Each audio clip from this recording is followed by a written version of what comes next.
A History of the Jews from the Babylonian Exile to the Present by Solomon Grazel. Okay. The Jewish Publication Society of America.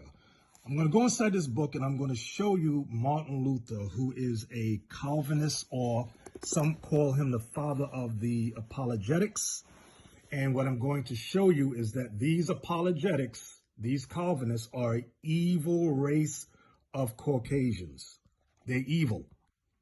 Okay, I'm on page 426.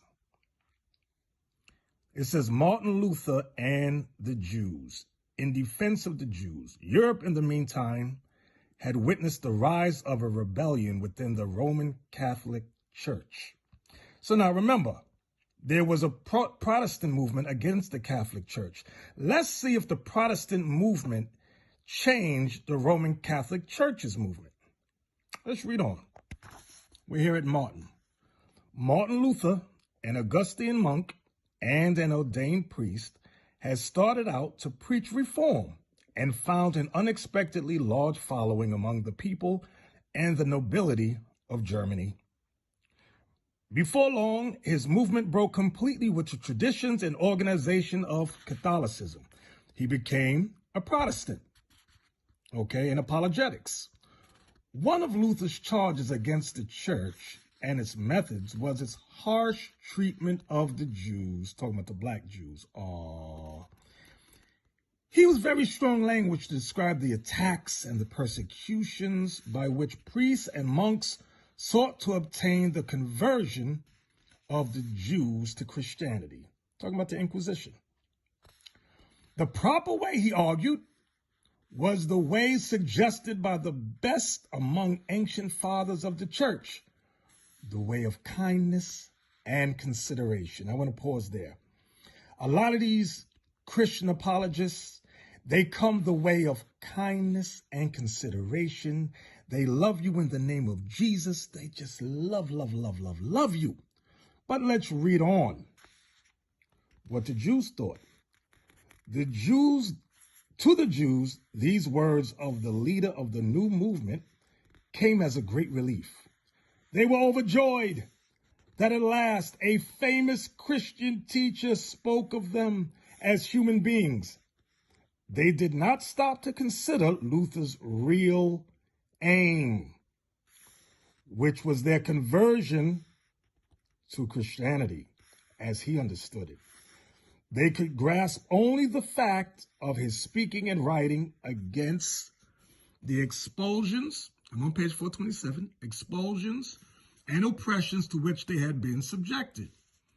A few enthusiasts among the Jews of Germany went so far in their misunderstanding of Luther that they actually congratulated him on the steps he was taking to come closer to Judaism. The majority of the Jews looked merely for a lightening of their burdens. Luther's disappointment. Here it comes now. Luther had thought that he could win the Jews with a few kind words. When this did not happen, he was bitterly disappointed. He now attributed everything to the stubbornness of the Jews and to what he chose to call the falsehoods contained in Jewish literature. He outdid, he outdid the Catholic clergy in the vile terms which he heaped on the Jews and Judaism, and advised, let's zoom in on this, and advised what? And advised their complete extermination. Do y'all see that? And advised their complete extermination. That's your Martin Luther. That's your head of the apologist movement.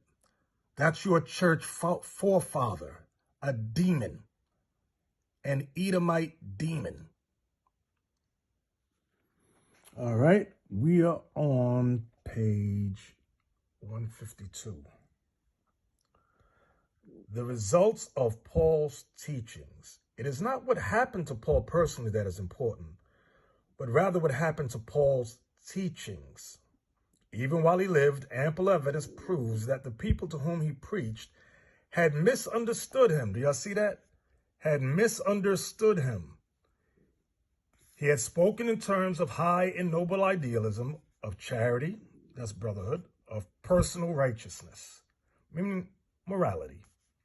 He urged men to believe in Jesus firmly, and believing in so perfect an example of godly living, begin to lead a godly life themselves. Such righteous people could have no difficulty in meeting the awful day of God's judgment. They would surely survive it. And when the day of resurrection came, such people would surely be permitted to live again and forever. But here it comes, listen good, but most of the people who listened to Paul remembered only the connection between believing in Jesus and meriting God's mercy and ultimate resurrection.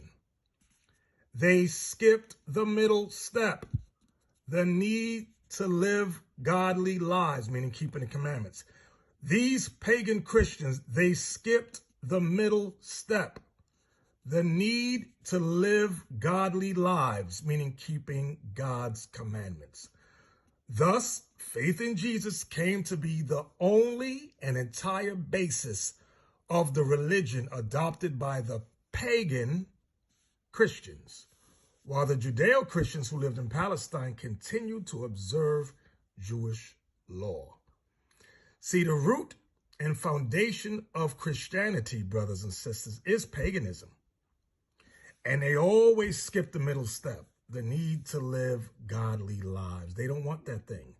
Christianity is a pagan religion, pagan Christians.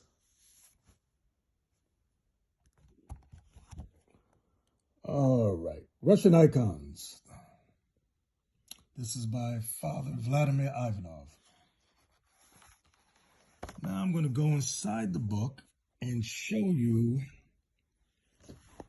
the Transfiguration. Plate 18, the Transfiguration of the Lord. Let's zoom in. There's Christ in the center. Moses on the right with the tablet. Elijah on the left. Black men. When you pan down, you got Peter, James, and John sleeping. What color are they? They are black. All right. Now what I want to do, I want to go to plate 20. The holy apostles, Peter and Paul, with scenes from their lives. There's Peter and Paul right there. Black. Look at their skin. And it gets even darker when we go to the side and look at the travels of Paul and Peter, true apostles. I want y'all to see it. Let your kids see how black they are. We have nothing to be ashamed of. Nothing to be ashamed of. We were warned to keep the commandments, not break them. We broke them, and we went into captivity. We were warned. Look at the black images. I want y'all to see the black paintings. Just take a look.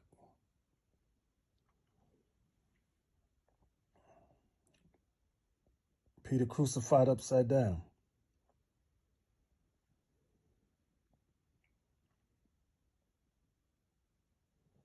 And in the book of Acts, you read about Paul going to black nobility.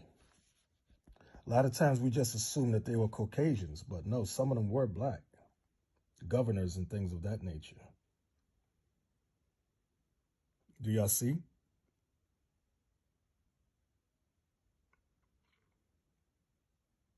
The beheading. His head was cut off. There's the head. I believe this one was Paul. I could be wrong. Y'all put in the comment board if you remember.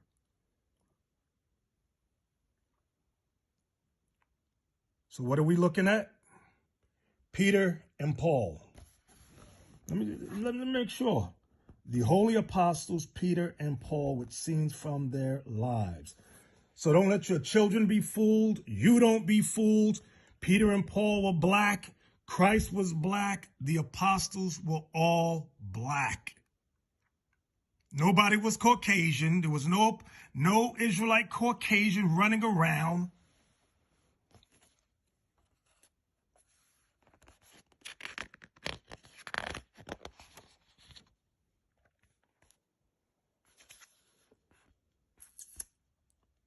Crucifixion of the Lord. Crucifixion of the Lord. Plate 36. Plate 36. What color is the Lord? Black. Look at the black angels around him. Look at the white loincloth. Why am I pointing out the white loincloth? Because lying Christians say, oh, there was a fire, and that's why the skin is dark. So then why wasn't the loincloth burned? Why wasn't the background burned? Huh? You bunch of lying Christians, you. Look at one of the Roman guards, black. There's Mary, the women, crying at the cross. Black women who had sense, who loved the truth, who loved keeping the commandments, who loved the Lord. This is what the Lord is looking for today. What color is it? I'm going to ask again. What color is Christ here on the cross? Black. They don't push this in Sunday school. What color are the angels? Black. They don't show you this in Sunday school. These lying pagan Christians. What color is Mary and the other women with her? Black. They don't show this to keep us in the dark, to keep us subservient and docile to them, to white supremacy. That's what they do.